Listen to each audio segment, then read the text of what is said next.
Hey guys, welcome back to my channel AR anime world. I hope आप सभी लोग बहुत अच्छे होंगे। और आज मैं एक्सप्लेन करने जा रहा हूँ बुक ऑफ एस्पर का एपिसोड 515। और जिन लोगों ने पिछला एपिसोड नहीं देखा है तो वो चैनल पे जाके देख सकते हैं। और अब बिना किसी देरी के इस वीडियो को स्टार्ट करते हैं। तो इस वीडियो के स्टार्टिंग में जो जज था वो अपना डिसीजन सुना चुका था कि मिस्टिकल हेवन सेक्ट इस मैच को जीत चुका है। और ये सुन के जितने भी ऑडियंस थी वो सभी लोग लूजी का मजाक उड़ाने लगी थी। और जो दूसरी तरफ लूजी था वो भी बहुत ज्यादा गुस्सा हो चुका था ये सब सुन करके। और जो मिस चू किन चैन होती है वो भी अपने स्वॉर्ड को उसके गले से हटा लेती है। और जैसे ही वो जाने लगती है जो लूजी होता है वो अपने फिस्ट से चू किन चैन के ऊपर अटैक कर देता है। और उस लूजी के अटैक से चू किन चैन के मुंह से ब्लड निकलने लगता है। और लूजी के अटैक के इम्पैक्ट से वो पीछे कुछ दूर जाके गिरती है। और फिर तभी जो सुइरुवा होते वो चिल्लाते हुए कहती है चू किन चैन। और फिर उसके पास हेल्प करने के लिए जाने लगती है। और इस टाइम पर चू किन चैन को बहुत ज्यादा ही पेन हो रहा था। और तभी जो जज होता है वो लूजी के सामने आ जाता है और लूजी को दोबारा अटैक करने से रोकने लगता है। और वो जज लूजी से कहता है, लड़के तुम आखिरकार क्या करने का सोच रहे हो, और मैं पहले ही डिसीजन सुना चुका हूँ। और फिर लूजी गुस्से में चिल्लाते हुए कहता है, मैं अभी तक नहीं हारा हूँ। और फिर जो जज होता है वो कहता है जो इस फाइट का आउटकम है वो आ चुका है। और इस डिसीजन के बाद भी अगर तुम फाइट करते हो तो उसका आउटकम सिर्फ मौत होगा। और इसमें इतना गुस्सा होने की क्या बात है। और फिर कोई कहता है, आखिर कौन इससे गुस्सा नहीं होगा। और इस बार ये आवाज आई थी डीमन स्कीमिंग सेक्ट की तरफ और वहाँ पर जितने भी लोग होते हैं सब जूफेन की तरफ मुड़ जाते हैं। और इस टाइम पर जूफेन का फेस एकदम डार्क हो रखा था। और उस टाइम पर जो लूजी था वो जूफेन की बातें सुनकर वो पूरी तरह से कांपने लगा था। और फिर तभी हमें जूफेन की तरफ दिखाया जाता है। जो जूफेन होता है वो अपने कंधों को थपथपाते हुए सबसे पहले जज की तरफ देखता है और फिर उसके बाद चू किन चैन की तरफ देखता है। और फिर जो जूफेन होता है वो कहता है, असली विनर का फैसला सिर्फ मौत से होता है। और जब तक अपोनेंट के शरीर में सांस है तब तक वो फाइट कर सकता है और वापसी कर सकता है। और जब तक इस स्टेज पर कोई मर नहीं जाता और इस स्टेज के बाहर ना आ जाए तब तक कोई नहीं हार सकता और तब तक कोई विनर भी नहीं हो सकता। और एल्डर आपने फैसला लेने में थोड़ी जल्दबाजी नहीं कर दी। और इस टाइम पर जो जज था उसे कुछ समझ में नहीं आ रहा कि वो इस टाइम पर क्या फैसला ले। और फिर तभी जो डैनर होती है वो गुस्सा होते हुए कहती है, सिस्टर चू किन चैन ने इसे छोड़ा सिर्फ तुम्हारे लिए, और नहीं तो अभी तक ये खड़ा भी नहीं हो पाता। और फिर तभी जो जूफेन होता है वो कहता है, मैं डीमन स्कीमिंग सेक्ट से हूँ और तुम मिस्टिकल हेवन सेक्ट से हो। और जब हम लोग एक बार इंटर हो गए थे डबल ड्रैगन मैनर और तब से ही हम एक दूसरे के एनिमीज बन चुके थे। और तुम थोड़ी सी कमजोरी से यहाँ पर मर सकती हो और यहाँ पर हमारी कोई गलती नहीं है और इसमें तुम्हारी गलती है, हमारी कोई भी गलती नहीं है। और फिर तभी जो जूफेन होता है वो वहाँ से पीछे मुड़ जाता है और लूजी को अपने पीछे आने का इशारा करता है। और फिर दोबारा से कहता है, हम डबल ड्रैगन मैनर में हैं और उनके नियमों का पालन करते हैं। और क्योंकि एल्डर ने मैच का फैसला कर दिया है तो इसीलिए हम भी इसे एक्सेप्ट करते हैं, पर अगली बार एंड सिर्फ मौत से होगी और मेरे पास कोई भी रोते हुए तब मत आना। और फिर जो डैनर होती है बहुत ज्यादा गुस्सा होते हुए कहती, बास्टर्ड। और फिर तभी जो चू किन चैन होती है वो उसके हाथों को पकड़ लेती है और अपने सर को हिलाती है मानो कि इशारा कर रही है कि आगे और कुछ ना बोलो। और फिर एक लास्ट बार वो जूफेन की तरफ देखते हुए स्माइल करती है और फिर शायद उसके लिए पूरा वर्ल्ड डार्क हो जाता है, मतलब कि शायद वो यहाँ पर बेहोश हो चुकी है। और जो सुइरुवा होती है जब ये देखती तो बहुत ज्यादा परेशान हो जाती है और चू किन चैन का नाम लेने लगती है। और जब वो चू किन चैन का राइट वाला शोल्डर देखती है तो वहाँ पर एक ब्लैक स्मोक जैसा मार्क बना हुआ और फिर सुइरुवा उसको देखने के बाद कहती है, ये तो पॉइजन है और ये पॉइजन हो चुकी है। और इस टाइम पर हमें जूफेन को दिखाया जाता है। जूफेन ने ये देखकर अपने फिस्ट को बहुत जोरों से बंद कर लिया था और जो उसकी आईज से एकदम कोल्ड हो चुकी थी। पर जूफेन उस समय के लिए अपनी सीट पे वापस से बैठ जाता है उसी एक्सप्रेशन के साथ। और फिर तभी जो सुइरुवा होती है वो जूफेन की तरफ दोबारा देखती है और इस टाइम वो बहुत ज्यादा गुस्से के साथ जूफेन की तरफ देख रही है। और फिर वो गुस्सा होते हुए कहती है, क्या सभी डिमोनिक कल्टीवेटर हार्टलेस होते हैं, उनके अंदर दिल नहीं होता है, और हम लोग तुम्हारे बारे में जो सोचते थे शायद वो सब कुछ गलत है। और जो मिस्टिकल हेवन सेक्ट वो चू किन चैन की अनकॉन्शियस बॉडी को होल्ड करे बहुत ज्यादा ही एंगर में था। और इसी टाइम पर जो एल्डर जून होते हैं वो इस मौके का चांस उठाते हैं और अपने सभी डिसिपल से कहते हैं, क्या तुम सभी लोगों ने देखा कि कैसे डिमोनिक कल्टीवेटर चांस उठाते हैं और चेंज कर देते हैं सिचुएशन को। और अगली बार तुम सभी लोग ध्यान से सुनो, आगे से कोई भी इन पर दया नहीं दिखाएगा और तुम लोग चू किन चैन को देख सकते हो और इससे सीख सकते हो कि दोबारा तुम्हें ऐसा कुछ भी नहीं करना है जैसा कि चू किन चैन ने किया है। और ये तुम सभी लोगों के लिए एक लेसन है। और वो जितने भी डिसिपल्स होते हैं वो चू किन चैन के पेल हो चुके फेस की तरफ देखते हैं और गुस्से में अपने सर को हिलाते हैं। और फिर तभी जो जज होता है वो दोबारा से कहता है, 8th मैच को स्टार्ट किया जाना चाहिए और जितने भी कैंडिडेट हैं 8th मैच के वो दोनों ही स्टेज पर आ जाओ। और फिर मिस्टिकल हेवन सेक्ट की तरफ से एक हैंडसम लड़का स्टेज पर आता है और वो इस टाइम पर अपना बदला लेना चाहता था, मिस चू किन चैन का बदला। और जब वो फेस पर आता है तो उसका फेस यूलिंग के फेस इससे मिलता है। और जो यूलिंग थे इस समय पर इथेरियल स्टेज पर थे और इस टाइम पर यूलिंग कोई भी मर्सी नहीं दिखाने वाली थी। और जब वो लड़का यूलिंग के फेस की तरफ देखता है तो उसने जो कुछ सोचा था वो उसका उल्टा ही हो रहा था। और अब इस टाइम पर यूलिंग से दया मांगने की सोच रहा था। और फिर तभी जो यूलिंग होती है वो उस लड़के को एक स्लैप मारती है और फिर जो वो लड़का होता है वो कभी भी नहीं उठता और अब वो लड़का मर चुका था। और फिर जो यूलिंग होती है वो कहती है इन वीक अपोनेंट्स को मारने में सही में बहुत ज्यादा ही बोरिंग होता है।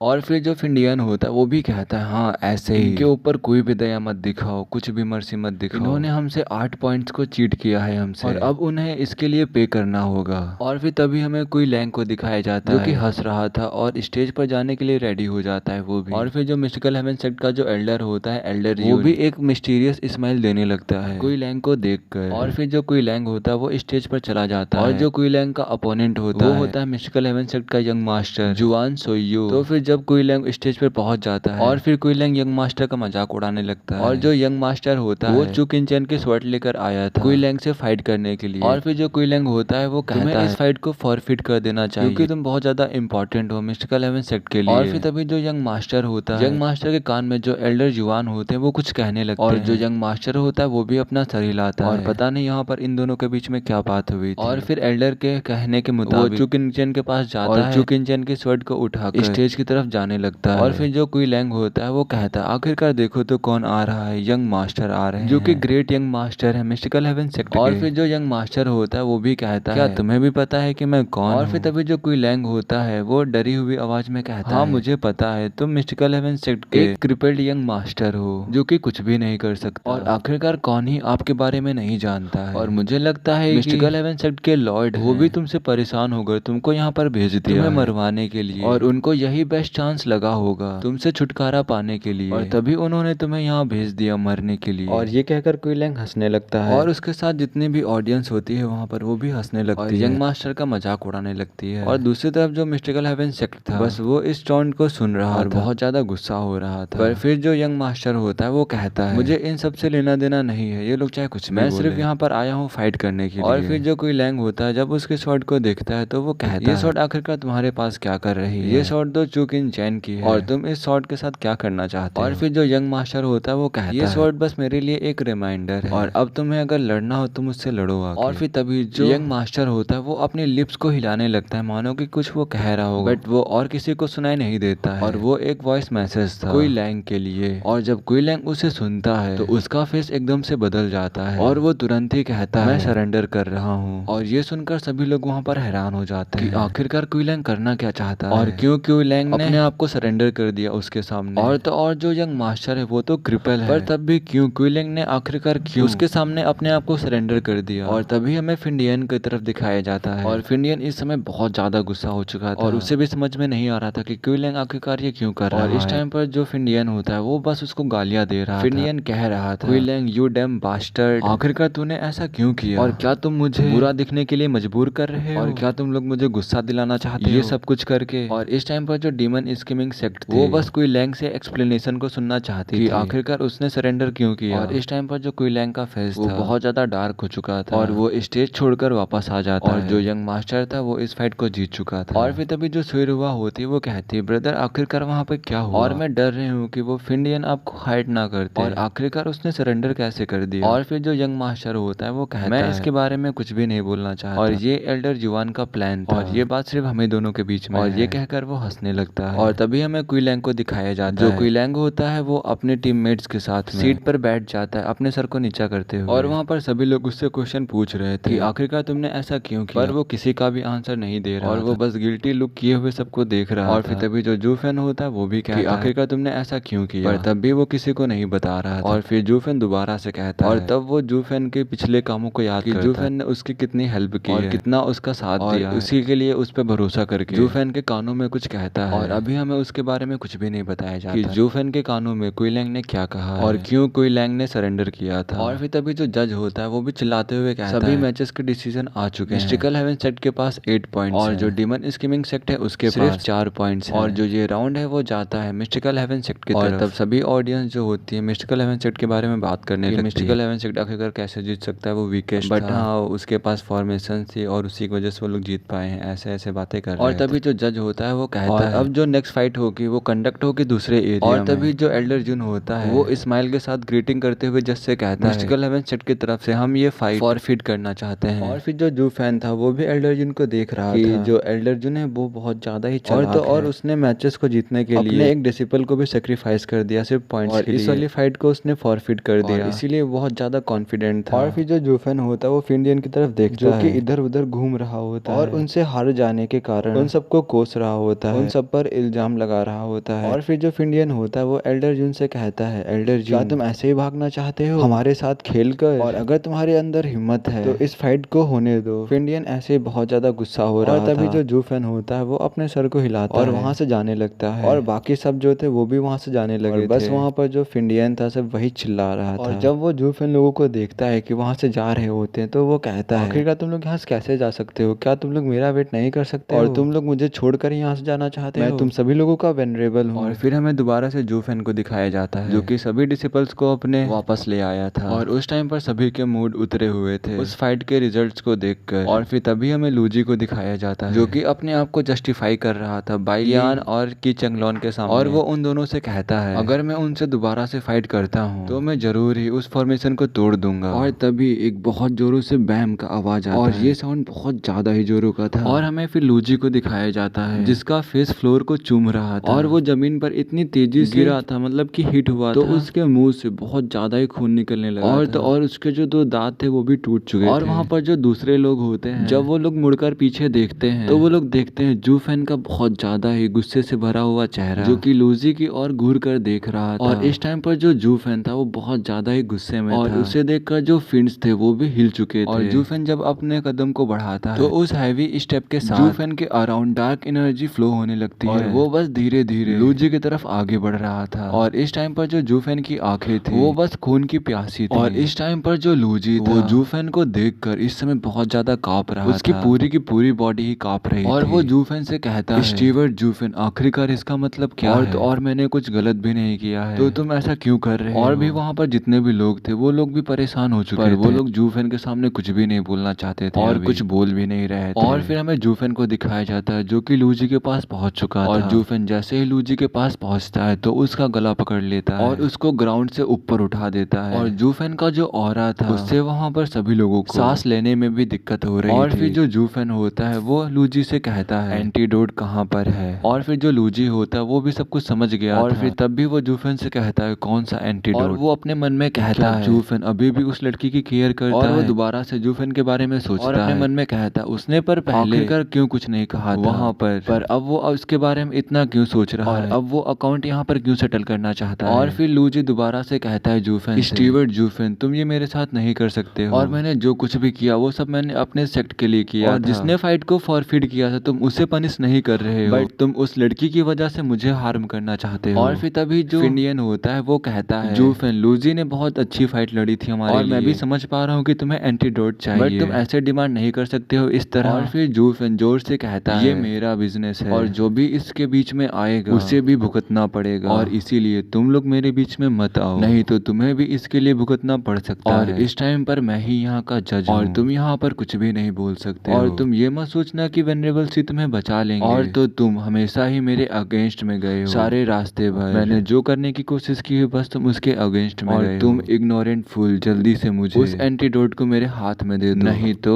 और फिर हमें लूजी को दिखाया जाता है जो कि जू फैन की ग्रिप में होता है और वो फील कर रहा था जू फैन की ग्रिप की पावर। और फिर वो जू फैन से कहता है जो मेरा पॉइजन है वो डेडली नहीं है और सिर्फ उसको सफर करना पड़ेगा 49 डेज के लिए और बस इतना और जब जज ने डिसीजन सुनाया था तब मैं किसी को भी मारना नहीं चाहता और मैं भी उस टाइम पर डबल ड्रैगन मैनर से डरा हुआ था कि वो भी इंटरफेयर कर सकता है। और जो अदर साइड के एल्डर्स थे उन्होंने भी एंटीडोट के लिए मुझसे पूछा और अगर मेरे पास एंटीडोट होता तो मैं क्या उसी टाइम पर नहीं दे देता एंटीडोट को और क्या तुम इसके बारे में नहीं सोच पा रहे हो। और तभी जो जू फैन की आईज होती है वो और ज्यादा गुस्से में दिखने लगती है और इस टाइम पर जू फैन पूरी तरीके से गुस्सा हो चुका और इस टाइम पर जू फैन की पूरी बॉडी बहुत ज्यादा ही ब्लैक एनर्जी फ्लो होने लगी और जो वो ब्लैक एनर्जी होती है वो लूजी की भी सारी बॉडी में फैलने लगती है उसके चारों तरफ आने लगती है और लूजी को इस समय ऐसा लग रहा था ब्लैक टाइट नेट में फंसा हुआ और वो इस टाइम पर बिल्कुल भी मूव नहीं कर पा रहा और लूजी ने इससे पहले कभी भी इतना खतरा महसूस नहीं किया था इतना डेंजर महसूस नहीं किया और इस टाइम पर वो डर के मारे बहुत ज्यादा ही पसीना उसके बहने लगा। जू फैन किसी वुमेन के लिए उसको मारने जा जा रहा था और इस टाइम पर जूफेन की कोल्ड आइस बहुत ज्यादा ही भयानक लग रही है और जूफेन बहुत ज्यादा ही भयानक आवाज लूजी से कहता है, एंटीडोट मुझे दे दो, नहीं तो तुम हमेशा के लिए मेरी नजरों से गायब हो जाओगे। और तभी जो फिंडियन होता है जूफेन को समझाने की कोशिश करते हुए कहता है, जूफेन रुक जाओ, अभी तो उसने कहा कि उसे कोई भी खतरा नहीं है और उस लड़की को भी कोई खतरा नहीं है और अभी भी डबल ड्रैगन गैदरिंग बचा हुआ है और तुम उसे ऐसे ही नहीं मार सकते। और इस टाइम पर जो जूफेन था उसकी एक भी बात नहीं सुन रहा और था। तभी और भी ज्यादा ब्लैक एनर्जी लूजी के अराउंड घूमने लगती है गोल गोल, एकदम कॉइल के जैसे, और लूजी को एकदम ही पूरी तरीके से कवर कर लिया और लूजी को इस समय कुछ भी नहीं दिख रहा था। इस समय लूजी के लिए सब कुछ एकदम डार्कन हो चुका था, डार्क एंड। और इस टाइम पर जो वेनरेबल्स थे वो भी बहुत ज्यादा पैनिक में आ चुके थे और उन्हें कुछ समझ में नहीं आ रहा था कि आखिरकार वो क्या करें और वो जूफेन को कैसे और वो हिम्मत भी नहीं कर रहे थे जूफेन को रोकने की, क्योंकि जूफेन का गुस्सा इस समय बहुत ज्यादा था और अगर जूफेन के सामने इस समय कोई भी आता तो शायद उसका भी यही हाल होता जो इस समय लूजी के साथ हो रहा और इसीलिए वेनरेबल्स भी जूफेन के रास्ते में नहीं आ रहे थे लूजी को बचाने के लिए। और तभी जो लूजी होता है वो ज्यादा देर तक हैंडल नहीं कर पाता इन सब चीजों को और फिर वो बहुत ज्यादा जल्दबाजी में कहता है, रुक जाओ मेरे पास एंटीडोट है, मैं तुम्हें देता हूँ, अभी देता हूँ। और तभी जो लूजी का हाथ होता है वो चमकने लगता है और उसके हाथों में एक बॉटल अपीयर होती है जिसमें कि उसका एंटीडोट था उस पॉइजन का। और जो ये वाला एपिसोड है यहीं पे खत्म होता है और अब हम लोग अगले एपिसोड में देखेंगे जूफेन की फीलिंग्स क्या है चूकिनचैन के लिए और क्या जूफेन चूकिनचैन को पसंद करता है और ये सब कुछ हमें अगले एपिसोड में मालूम चलेगा।